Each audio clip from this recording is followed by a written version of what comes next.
back to Shotgun New York's podcast, everyone. Today we have a full house. We've got Aidan and we've got Jake, which is a rare appearance from him. So you can tell it's lockdown. We also have another Jake on the podcast. More importantly, or very importantly, you'll probably know him better by another name, One Punch Willie, aka Lunar C. How are you doing, man? All good, man. Very good, thank you. You? Yeah, man. Conversation we just had. Yeah, exactly, man. I thought I'd just roll into it, man. I think, how's lockdown 2.0 going for you? You mentioned you're cracking on with the kind of creativity. Yeah, man. Other than that, boring as hell, man. But yeah, making a lot of music and it's keeping me occupied, so it's not too bad, man. Yeah, man. Yeah. You've been picking a guitar up as well, haven't you, a little bit? Yeah, well, to be honest, man, like I've always messed around with guitars since I was about fucking 11. But younger than that. But I've always been shit at it, and both of my brothers are really good. And I was a bit rubbish at focusing on things, like a bit ADHD when I was younger, so I just had to watch my brothers get really good at playing guitar, and I think that's what made me focus on rapping. When I realised I was okay at that, I was like, yes, finally something I can sort of fucking focus on and not be shit at and be better than my brothers. So but since I feel like I've got to an age where I've chilled out a little bit and can sort of zone in on certain things. So yeah, guitar's one thing I'm trying to focus on at the moment, for sure. Nice, man. So yeah, I've been making beats as well, man. Just last night I wrote to one of my own beats for the first time, man. So yeah, gonna maybe try put something together with that too. Yeah, man. Well, you mentioned obviously like lockdown being boring, and I think that's kind of I take that from a lot of the social media stuff that you see. I mean, you're kind of like renowned piss taker on social media generally, like yeah. And I think your Twitter is my favourite profile to follow. it's just non-stop cruising. I know, but you know what? I feel like sometimes on my I got no light. Yeah, here we are. Yeah, on my Twitter, I feel like I use it wrong sometimes, and I feel like I come across as a miserable cunt because it's like I use it just as a diary of things that I don't like. So like every tweet's I'm just like checking it, because basically I just read my timeline, and if something there's like internet trends, and if it's something like corny or that I just don't like, I can't keep my mouth shut. Like once I've seen it 10 times, I have to like take the piss out of it. Yeah. So if I feel like if I followed me on Twitter, I would think I was a bit of a prick. But I don't know. People who know me get it, and they know I'm just taking a piss. But yeah, your followers like fluctuate between like different things that you say. What's that? Sorry. You see, like your number of followers like fluctuate between what you say. I don't really notice it as much anymore, man. I don't, but probably, yeah. Probably. Do you know what it is though? Like, this is gonna sound like fucking a bit bell-endish, but I think once you go past the thousands, like it goes into like, I think I'm at like 61.1. So like you don't notice till you've lost 100. It goes like, so you know what I mean? So I don't really notice as much. So if I do notice it, it's a bad tweet, man. Oh man, bell-endish. I'm using that from now on, man. That's amazing. but yeah, like I definitely lose followers because of my tweets, because I think only a couple of weeks ago I was at like 61.3. So yeah, I must have said something. But you almost use like Twitter like it was initially intended for, like just basically just like your thoughts out loud. Like when I used to use it, I haven't used it in a long time, but like it was just done this, and it was really like mundane. Do you know what I mean?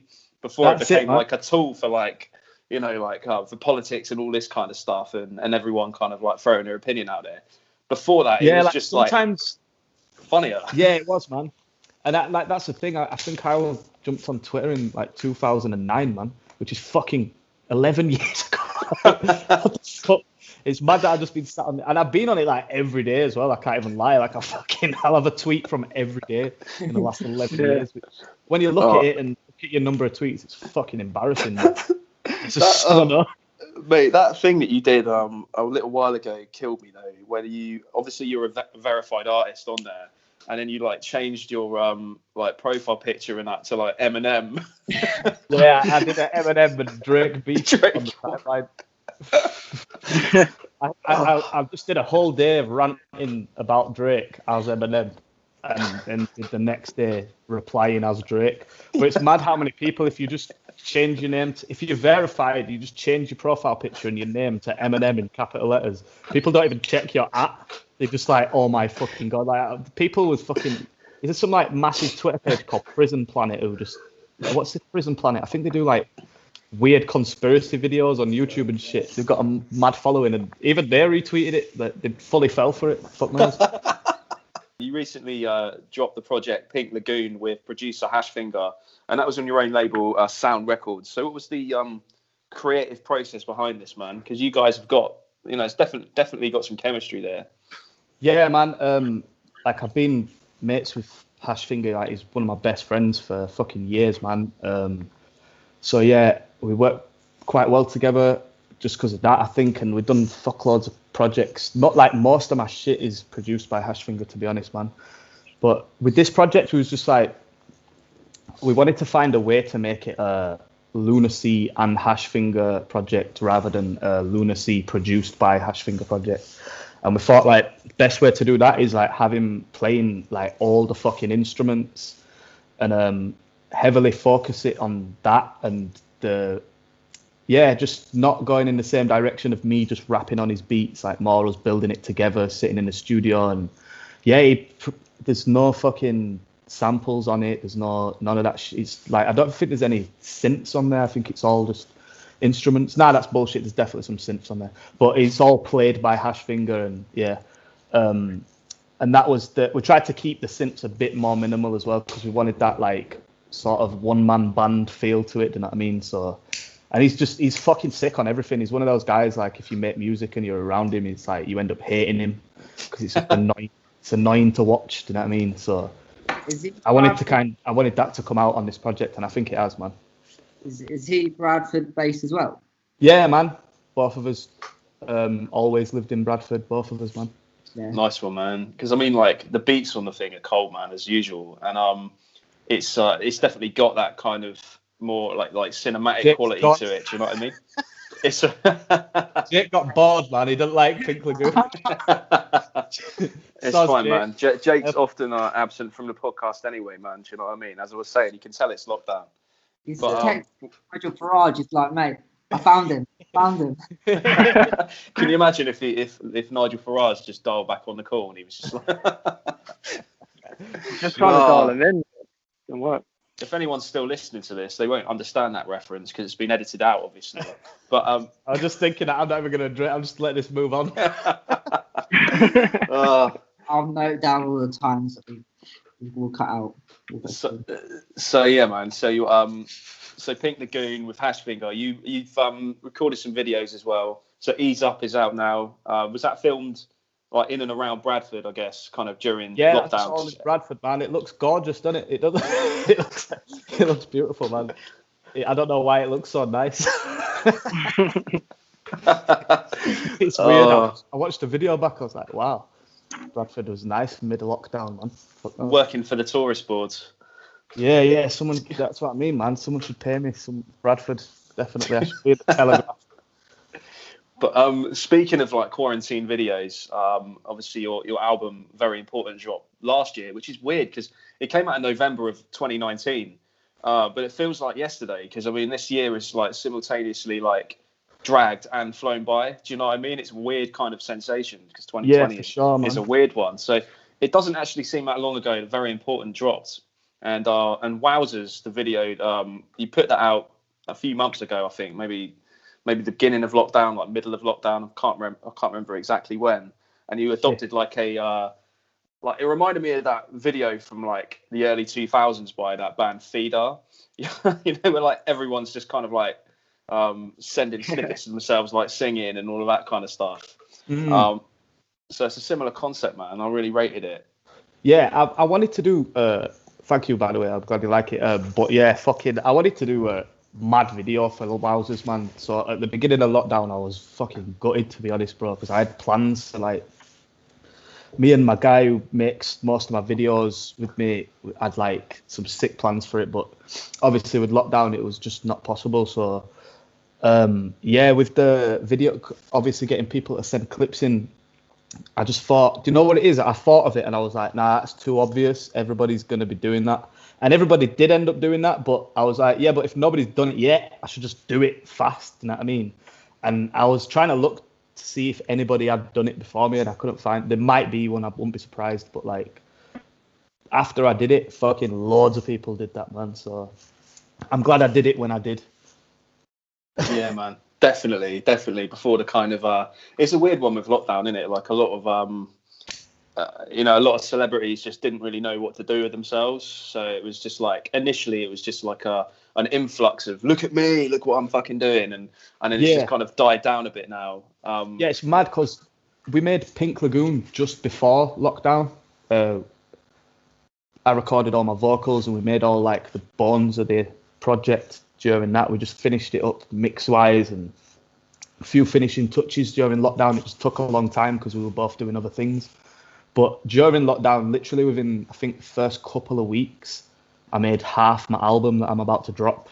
Because I've got a full solo album that I'm about to drop. I've finished it. I made literally the first half of the album. Well, I made like 5-6 tracks during that like first 2 weeks. Because I was just, obviously there's nothing else to do. You're just locked in the house. You'd like fucking bouncing off the walls kind of thing. And then after that 2 weeks, I was just like, I don't know what the fuck else to talk about. Like I'm literally drained. I've done nothing. I hadn't had a conversation with anyone. I had nothing to write about, like no inspiration at all. And I think I just forced myself to do that. I was doing these, what do I call them? 1-punch combos on Insta. And I was just doing like a fresh 16 bars every day just to make, like, I just thought, how can I force myself to just write? Do you know what I mean? So I did them, and I think I only did like 7 of them. I can't remember how many I did, man. But after that, I was just like, okay, now I'm just throwing away bars and trying to keep. I didn't want to do too many because I've got music to make, and obviously I wanted to do this album. But yeah, that was kind of the thing that kicked me up the arse to just get back into writing and focusing, man. But yeah, it was a bit hard to begin with, man. No inspiration, there's nothing to do. Do you know what I mean? Yeah, man. I suppose with like the live performance element out of the equation at the moment, it's in terms of like marketing your album, promoting it, and as an independent artist, that's obviously like a big part of it, right? So yeah, how are you kind of getting around that at the moment? Oh man, I'm not gonna lie, it was a bit of a kick in the balls, man. I had to cancel my very important tour. I literally haven't toured that album. I'm probably gonna drop another album before that's even a possibility. So maybe one day I'll just do a very important tour just for the fuck of it. But it's a bit fucked that I couldn't do it on the year of the release, man. You know what I mean? It's a bit mad. Was the tour before that, the Dirt Brain tour? Yeah. Because that was your first album, wasn't it? Yeah. Yeah. That's the only tour I've done of my own. Like I've been on other people's tours, but that's the only tour I've done, man. Yeah, because I saw the video for that, man. That just looks just mad. Yeah, we made the little documentary, man. It was sick. It was, yeah, to be honest, bro, that was fucking amazing. Like just to be able to do it and it not flop and be able to fill rooms all over the country, like, man, that was the most nerve-wracking thing I've ever done, to be honest. Like running up to the tour when it's getting closer and I'm still trying to sell tickets, and there's certain cities that are selling slower than others, and I'm worrying about having to go and play to 10 people if they don't sell. Like all these things were going through my head, like, oh, I'm gonna get him. But man, honestly, like, no bullshit, it went so well. Like you can see on the documentary anyway, man, it was crazy, man. I didn't think I'd be able to do that all over the country, do you know what I mean? So it was amazing, man. Like I've done massive shows supporting other people, and it didn't even compare to like just filling a room full of people who are my fans and know the words to my songs, and it's crazy, man. So you bet, man. What wild stories do you have that are fit for public consumption, man? Oh Jesus. You don't want to have to edit any more of this out, by the way. I'm just trying to think, man. It's on every single thing that just popped to my head is just not suitable to talk about. we can come back to this question. I incriminate a lot of people. I was talking about this I was like, there's certain people who like you have to think about when you're talking about the tour as well, because you're like, it's not just you, man. They've got some people have families and they've done fucked up shit on time. You have to keep your mouth shut, man.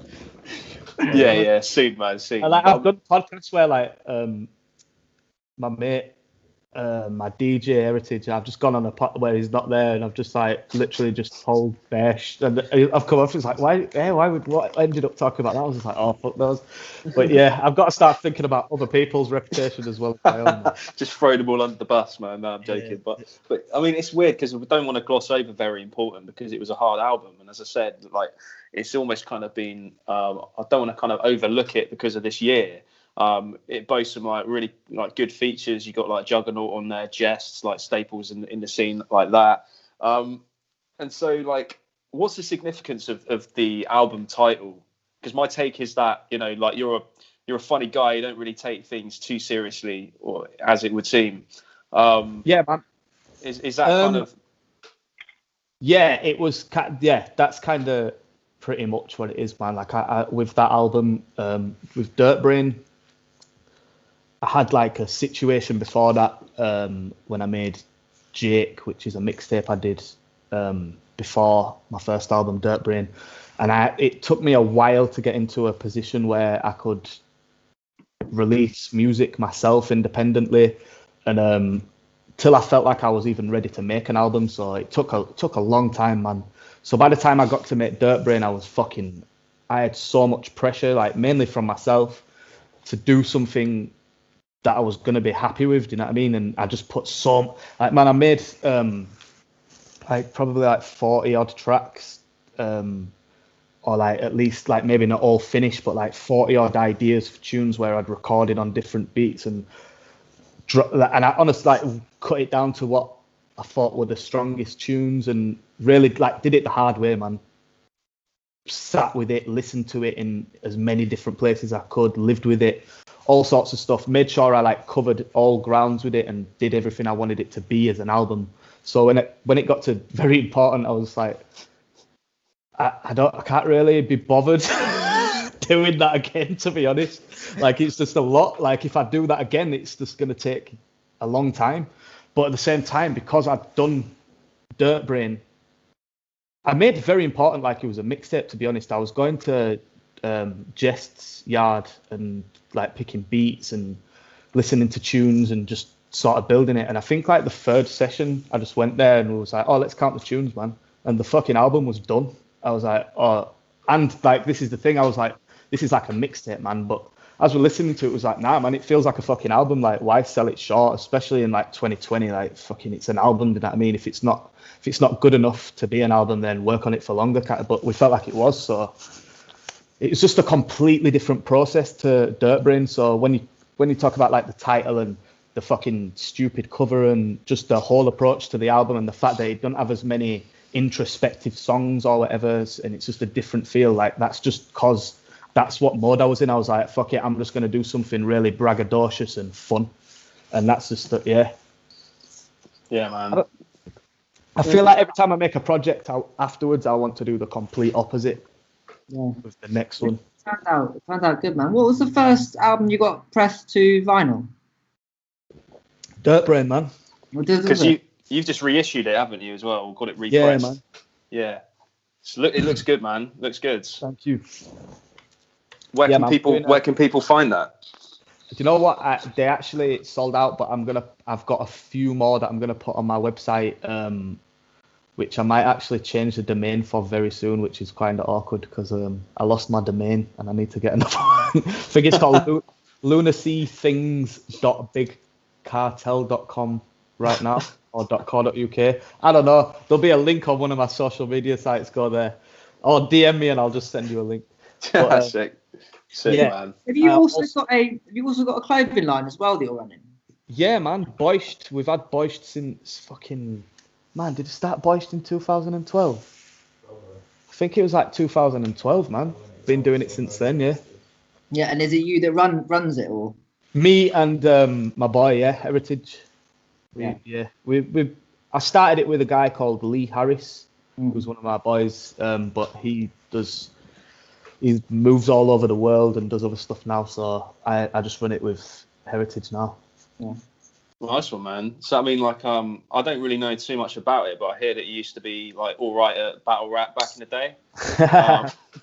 No, man, I'm just being facetious, but I've heard that you kind of want to distance yourself from you know, the whole battle rap thing in terms of when people talk about Lunar C, and this might just be secondhand information. So at first I was a little bit kind of apprehensive in asking you about it, talking to you about it. Yeah. Nah, yeah, not like, this interview is over. Nah, not at all, man. Not like I wouldn't ever say I've tried to distance myself from it in terms of when people talk about what I've done. I never hide from that. It's something I'm proud of, man. Like definitely, and it gave me a massive start in what I'm doing now. So definitely not trying to distance myself from it in that sense, but just in a sense of moving away from it to do music. But yeah, it's never like something I don't want to talk about or anything like that, man. And I don't even the fact that there's certain people who will always just class me as a battle rapper, man. I don't really care. Like if they rate one thing that I do, like I can only take that as a compliment. Do you know what I mean? If not everybody has to like my music, man. It is what it is. Do you know what I mean? But yeah, that doesn't mean just because they see me as a battle rapper that I have to give a fuck about that either. Do you know what I mean? Yeah, that's a good point, man. It's kind of perception, and like there can be like toxic fandom as well, I guess, and an expectation from people that you don't really need to like take into account with whatsoever as an artist. You can do whatever the fuck you want, which I really rate. But do you ever find like you know, with your kind of background as a battle rapper, and I suppose you've already kind of answered it in a way, do you ever find it challenging for people to take your like recorded music as seriously as they should, as a very important endeavor? Do I find it difficult? Sorry, I would say that again. So I guess like when you're obviously making, you know, music, you're putting like projects out as opposed to being a battle rapper. Do you find it challenging for kind of people to maybe lose their preconceptions of you as a battle rapper because like you're here making music you want people to listen to and take you seriously as an artist, etc.? I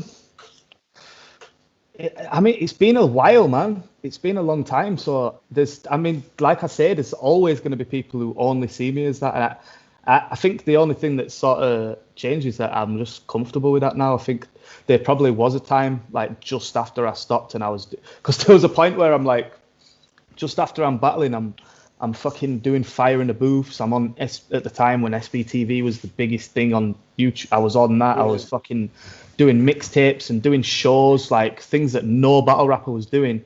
And at that point, obviously I'm young and I don't really get it that people's perception of me might not be what I want it to be at that time. And it was frustrating. I was like, what the fuck are they still calling me a battle rapper for? But looking back, it was obvious, man. It's fucking, if somebody's known for doing something and they just switch like just at the point where they're actually getting, because I saw it as like a sort of glass ceiling at the time, and maybe I shouldn't have, but if I actually wanted to be a fucking battle rapper, I probably could have kept doing it and it probably would have got further. But at the time, I was just like, man, I'm only doing this for hype for my music, and I'm pretty much already the biggest name in the country already. So what the fuck am I still doing here? Do you know what I mean? Like, am I just waiting till I lose?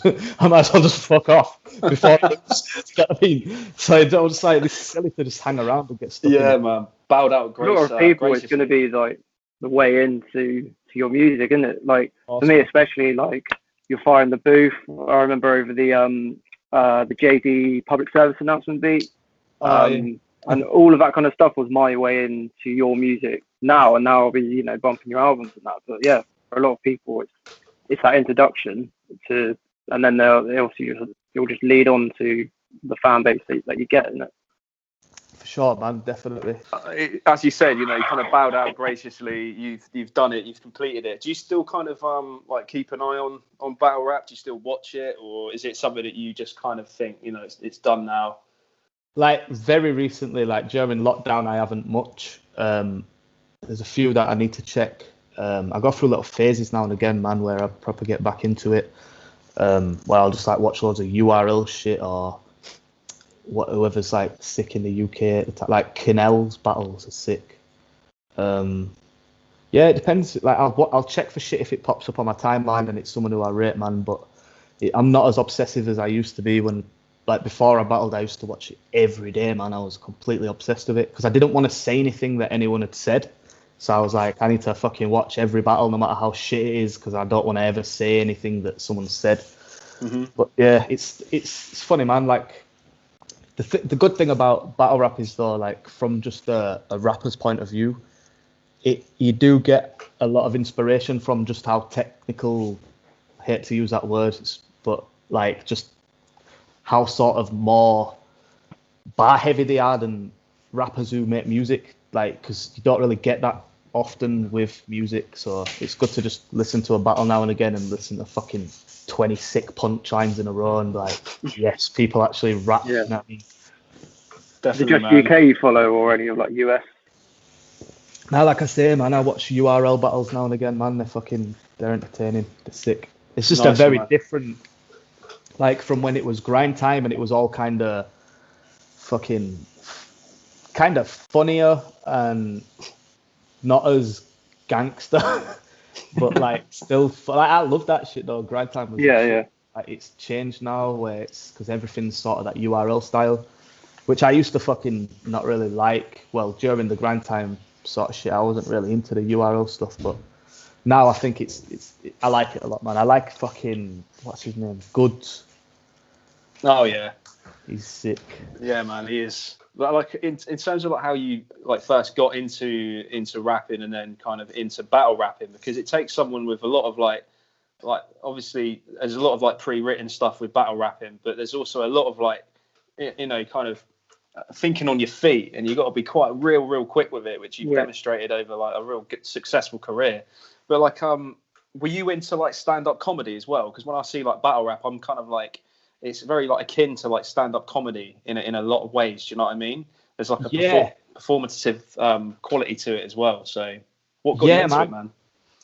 Literally, I've just been on a podcast for is it Jester Jacobs? He's a rapper and comedian. Yeah, man, he's been on here. I've interviewed him before. Yeah, he's fucking sick, man.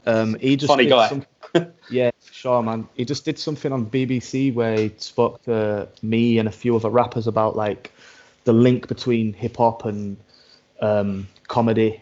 So you should definitely check that out, man. But yeah, 100%. One, especially for the battles, like most of the like delivery and the way that I delivered punchlines and stuff was definitely influenced more so by comedians, because there's no beat more so than by comedians than rappers, because literally you've got so much more space and like you can fuck with the rhythm of how you're saying something so much more when you're not restricted by a beat, and you can be spontaneous with not just what you're saying but how you deliver it. Like you might get an unexpected laugh off a setup that you didn't think was going to happen, and you might like just adjust to that and make it even funnier. Do you know what I mean? I don't know, like in the moment there's different ways, and you get that a lot more in stand-up comedy than you do in rap, because you just keep, when there's a beat on, you just keep rapping. You don't stop for reactions and stuff like that. But yeah, definitely, man. And just like my writing, just the way like comedians will set up a punchline with like a misdirection, and then like it's just, yeah, that kind of writing is definitely, it lends itself to battle rap. Any particular comedians who inspired you in your own journey, or yeah, you're a fan of? Patrice O'Neill. I was just talking about today the fucking Cat Williams stand-up where he's got the green suit on. That's fucking amazing. Yeah, loads that I can't think of right now. a lot of the kind of Def Jam stuff. Yeah, when I was younger, man, I was fucking obsessed with Def Jam comedy, man, definitely. Yeah, man, there's some absolutely fucking hilarious guys on there, man.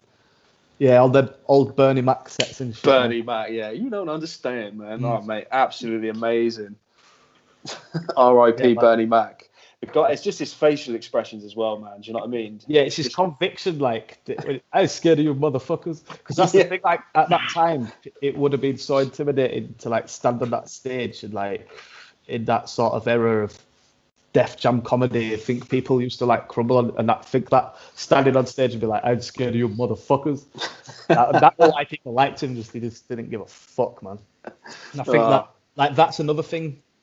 If you've got that confidence and conviction in battle rap, like, just nobody can fuck with you, kind of. I don't know, like, there's a battler called Big K, and half of the way wins a battle is literally how he reacts to the other guy's bars. You kind of have to watch him to get what I'm talking about, but like he's got this thing where I think he's like pretending to kick a fucking, he calls it a trash can, kicking a bin if they say something that's fucking trash, and it's fucking.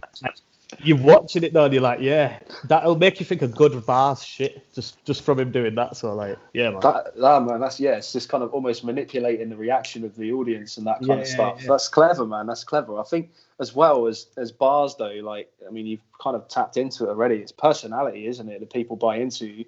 Like, even if someone's like, a bar isn't particularly like that technical, if it's delivered with like, you know, the right tone, conviction, and humor and emphasis, then people are going to fucking love it anyway, regardless of you know, of the content.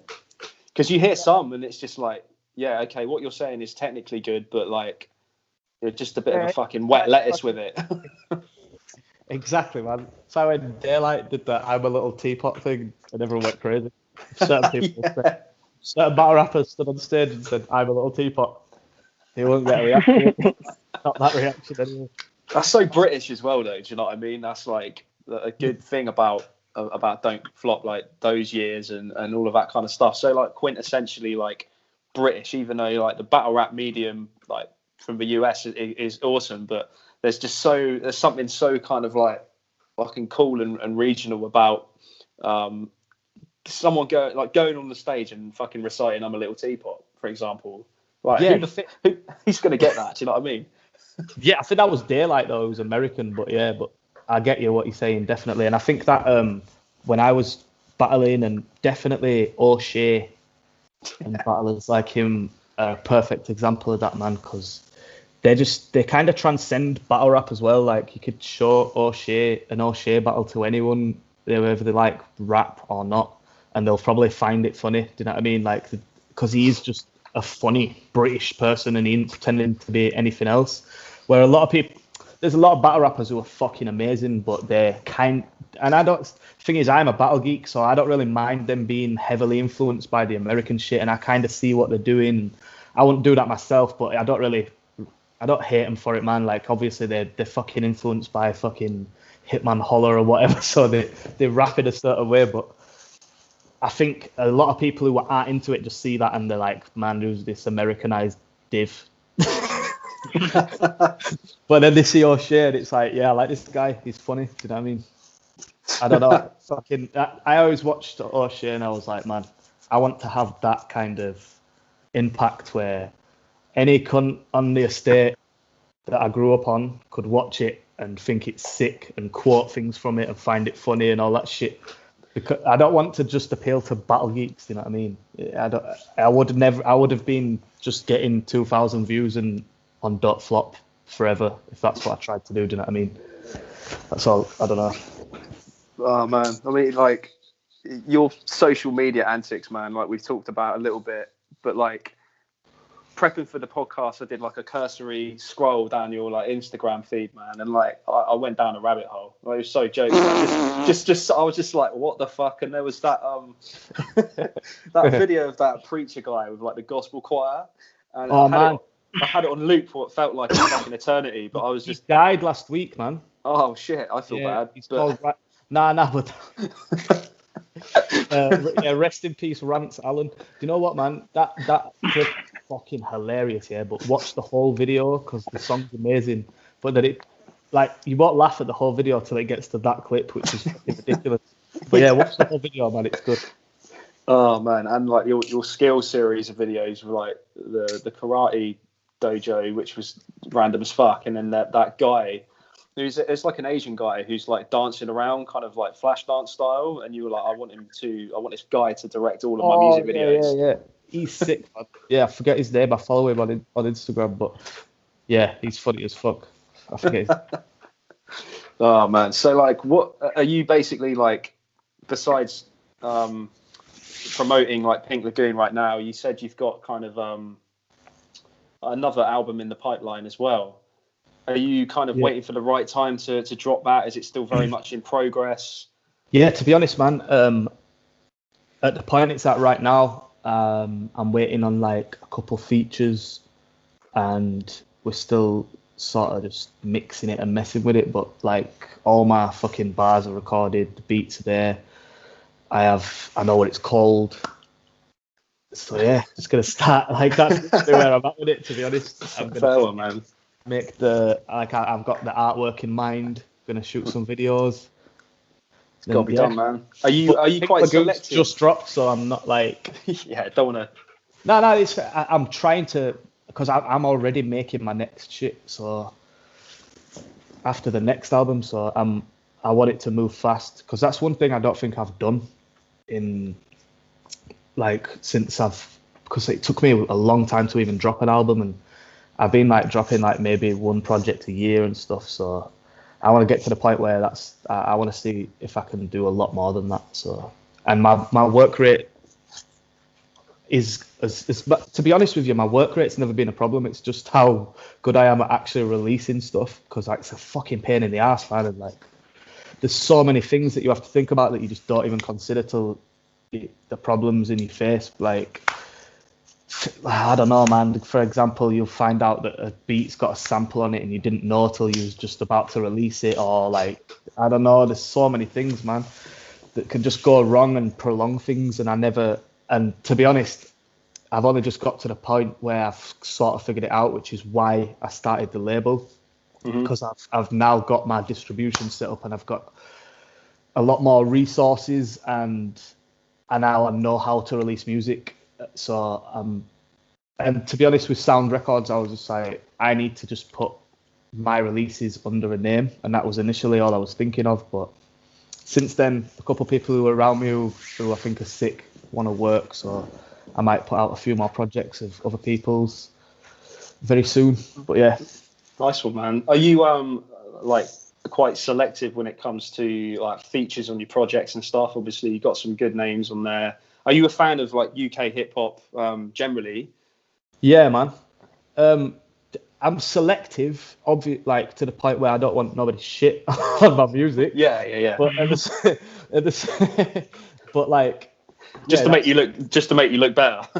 Yeah, it's mad. I was talking about this a while ago to P Soldier, because I think back in the day, when you're just trying to prove yourself and you're just trying to get, and you're always trying to prove yourself and get better, but when you're a bit early stages, when you're not as confident and you're just trying to always get one up, and especially on other MCs, you jump on a track with a lot of people and you're just thinking, I need to be the best on this track and make them look shit. Where I'm still kind of a bit like, I need to be the best on this track, but I'm not like, I want them, like, I only send someone a song if I think they'll kill it. Do you know what I mean? Like, very important, there's a song where Manga is on the same song as Jest. And bro, when he sent that verse back, I was like, what the fuck, bro? Like, but it's a fucking grime tempo. I was never gonna outdo Manga on a, like, if I wanted to like, I would have sent him some fucking boom bap dusty beat and punchlined it to death and like tried to be like, take him out of his comfort zone or some shit. But like, man, I heard the beat and I was like, yo, Manga would kill this, and he did, bro. And I'm fucking buzzing with that. I've got an amazing Manga verse on my album. Do you know what I mean? Like, so yeah, and under the fucking same tune, I've got fucking like, who would have imagined Jest and fucking Manga on the same tune? Never mind Jest on that kind of tempo, and he fucking killed it. So yeah, man. I'd rather go out of my comfort zone and like, and I think Jest's like that too, bro. Because I showed Jest the tunes and he could have jumped on any of them, because we made like, we made most of the album together. So like, he could have jumped on any tune. He was like, nah, I want to jump on that one. And I was like, whoa, I don't even know how that's going to work, man. And he fucking killed it. So I think he thinks similar, man. Yeah, man. You said in your sorry, Tom. No, go for it, man. Yeah, I was gonna say, you said in your last Fire in the Booth that there were about 4 good UK artists. So I was just wondering who those 4 were. That was me being a prick, man. Yeah, I took it a bit tongue in cheek, but I thought I'd put you on the spot. There's loads, man. Obviously, I'm constantly bigging up artists as well who I rate, man. That's just a bad. I mean, it made a point. If I'd have said 40, the punchline wouldn't have sounded as good. There's only 40 good rappers in. Yeah, man. There's loads, man. There's fucking loads of rappers who I rate in the UK, man. Definitely. Are there any, so just to rephrase the question, are there any kind of standout rappers who, besides the ones featured on your project, that you're rating in the UK or listening to at the moment? Yeah, man. Well, my favourite MC from, like, is... man, I've got a few, though. I changed my mind as well. Skinny Man will always be, like, my favourite, if not top 2. And then, like, pretty much... And Jest, obviously. Jest and Skinny Man. And like then Chester P, Maestro, they're all just as fucking good, man, in their own way. Do you know what I mean? That's your boy. Like, heard it here. Well, yeah, exactly. That's me talking about MCs who I've fucking rated since I started rapping. Like, there's so many newer MCs who like Lee Scott is fucking arguably the best rapper in the fucking country. And then the fucking Trillion and Milk are fucking as good. Do you know what I mean? So it's great. Like, there's Blah Records has got like some of the best artists in the country for sure. And they literally have like a cult following, don't they? Like, it's crazy, bro. It's crazy. It's my like that's my favorite label. But like obviously, fucking High Focus is amazing too. Dirty Dyke, one of the sickest. Dirty Dyke's crazy because like you have to see him live as well, man. He's fucking because I don't often look forward to seeing like UK hip hop acts live or like I don't know, like I don't ever expect it to be like I don't know, it's weird, man. But he's sick live, man. He's fucking sick. I haven't really seen many other UK hip hop acts live, to be honest, man. I don't really go to shows like that, and a lot of the shows I've done have been like just my shows with one of my chosen support acts. So I never went to his, I think it was his last tour when he had the Caravan on stage. That looked mad. That looked crazy, bro. I was watching the pictures on Instagram, like, what the fuck? Sorry, what was that, bro? I said, I don't think I've ever seen that in like UK hip hop or UK rap. Like an artist take that much sort of imagination onto the stage show. I can't remember who we had on the podcast before, and saying they were just during a live show, they were just sitting inside the Caravan, just smoking. Also, next to him, just playing. The crowd's just there. That's amazing. Just injected like innovation into it, right? You know, like thought about it, and it's like rather than just going on the stage and rapping, thinking about man. and that's definitely like him being like taking it by the balls, man, and being fucking having some initiative and for his own tour. That's the difference as well, bro. When it's your tour, you think of everything, man. Like, but yeah, that as an idea is fucking sick, man. Like, and it looked crazy. I swear he did it in Jazz Cafe as well. I was just looking at it like, how the fuck did you get that in there? Like, I don't get it. Yeah, I think he sold out Jazz Cafe on like a Tuesday night or something random, wasn't it? It was just like fucking unheard of for like UK hip hop. So yeah, man, that's crazy. Yeah, like to be honest, bro, like Dyke and Lee Scott, two artists who I look at and be like, yo, I need to be that consistent and sort of, especially when I was not doing things I'm doing now and releasing my music independently and shit. They were like two people I used to look at and be like, fuck you two. Just been doing your own thing consistently for time and like stuck to your guns, and it's like paying off. You know what I mean? Definitely, so yeah, big up them two guys, man. Definitely. In terms of like, I mean, Lee Scott, especially in terms of kind of like branding, marketing, distribution. Whole Blah Records creating like this whole like subculture essentially within hip hop, within UK hip hop. It's like an offshoot of that entirely. Like releasing like, God, how many fucking projects have they released? Do you know what I mean?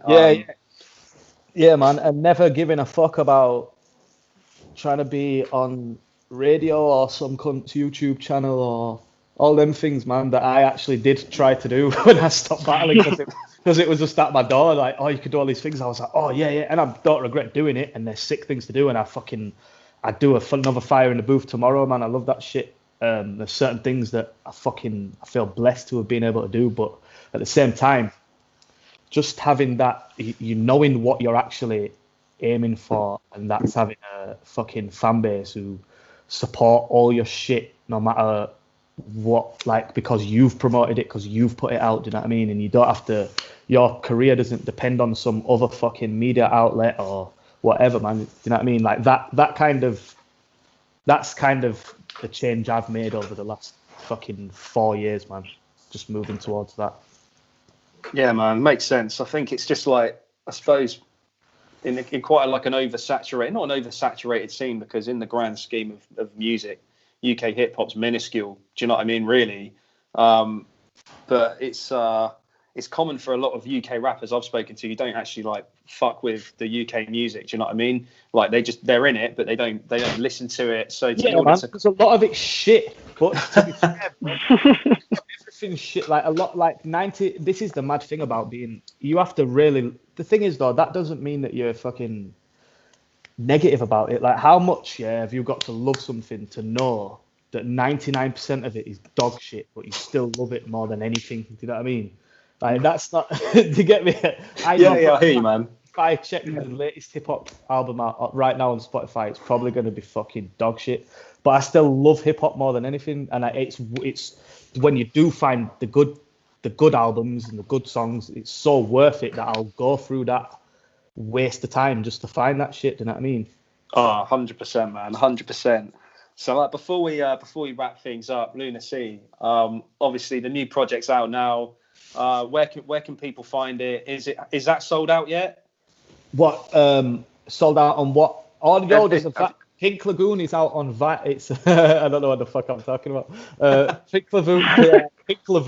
Pink Lagoon is there's a website called Create, and you can pledge, and we have to get enough pledges for them to press our vinyl and send you one. Mm-hmm. So we're kind of starting it off like that. And it's like halfway there already. So yeah, go to crates.com, Pink Lagoon by Lunar C and Hashfinger, and they won't charge you any money until they've got all the pledges and the vinyls on the way to you. So yeah, nice one, man. We'll put that in the episode description as well. So if you're watching, hit that up and get that over the line. Much appreciated. All good, man. All good. So before we wrap up, is there anything else that you wanna plug? Anyone you want to shout out? Anything you want to talk about? Yeah, man. Look out for whatever videos I end up doing for Pink Lagoon. I have one in mind that I'm going to do very soon. Yeah, make sure everyone who discovered Pink Lagoon through Hashfinger follows me, and everyone who discovered it through me follows Hashfinger. And yeah, look out for my album, man, because it's done. I'm just waiting for a few things to be finished up, and yeah. Other than that, follow Sound Records, follow Mash Beats, follow P Soldier, follow Fat Lass Isn't Street. Don't get locked up. What's that handle? Oh man, fantastic. So Aidan, where can you find the podcast? You can find podcasts on all streaming platforms, YouTube, Spotify, anywhere we're there. If we're not, then keep looking. But yeah, big up, Lunar. Thanks very much for your time, man. No worries, man. Big up. Thanks, man. Stay safe. Thank you very much. We're out. Man.